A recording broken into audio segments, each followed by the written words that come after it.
Going to turn to an expert standing by over in Italy to share her insights with us. Let's connect to Maria Rosaria Coduti, North Korea analyst for NK News.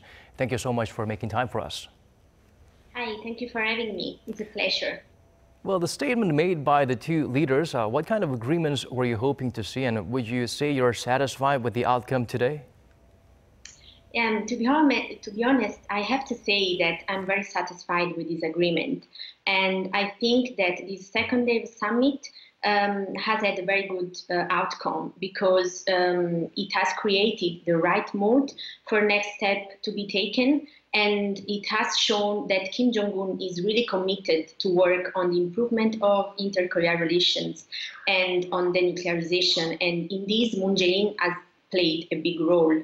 And I think that Kim Jong-un has been very frank and humble in his discussion with Moon Jae-in. And again, as it happened during their first meeting in April, Kim Jong-un has clearly said that economically North Korea lags still behind South Korea, so a lot has to be done. And I think that apart from the denuclearization measures, the agreement touches upon very important issues for the improvement of inter-Korean relations. First of all, like the restarting of joint inter-Korean cooperation to develop the national economy. For example, by restarting cooperation at the Kaesong Industrial Complex or at the Mount Kungam Tourism Resort.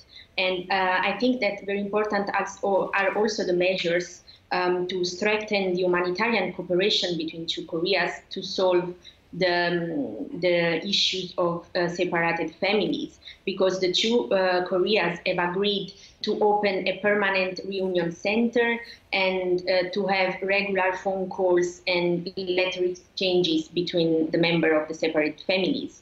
They also agreed on medical cooperation, environmental cooperation, and also to have a ceremony linking railroads between the east and west coast of Korean Peninsula within this year.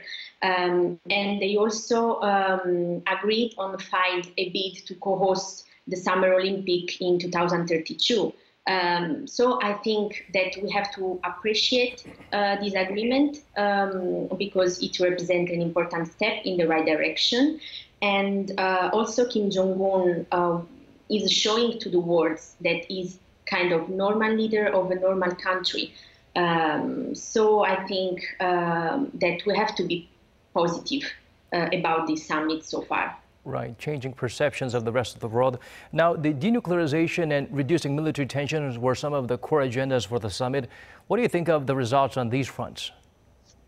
I also think that in this field we have to be positive because if I refer to the agreement between signed by Moon Jae-in and Kim Jong-un, we can find two important measures, concrete measures towards denuclearization that are North Korea agreed to close a missile and testing site under the watch of international observers, and this is what the international community has been asking in the last years to North Korea.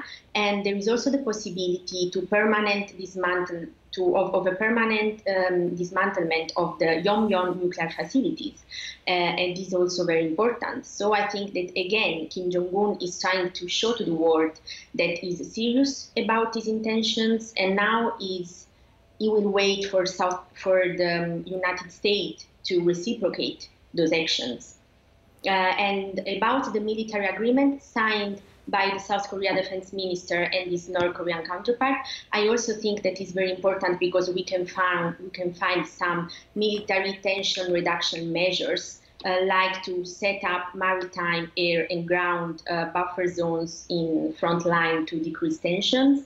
They agreed to halt military drills near the military demarcation line, to withdraw some border coast guard, and to disarm the joint security area at DMZ. And also, I think it's also positive the idea to establish a joint military committee that has to check on the enforcement of this measure.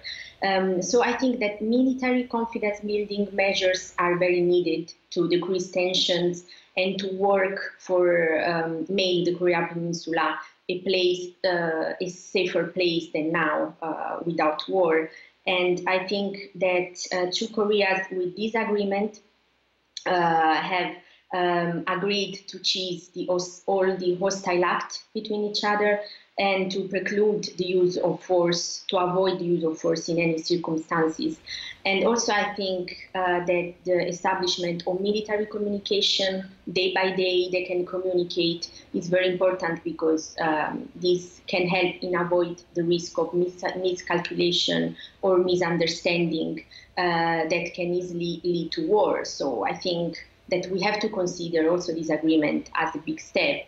And I also know that maybe someone will say, we have already seen this in the past, but I think that in this new framework between the North and South Korea is very important, and we have to be, again, positive.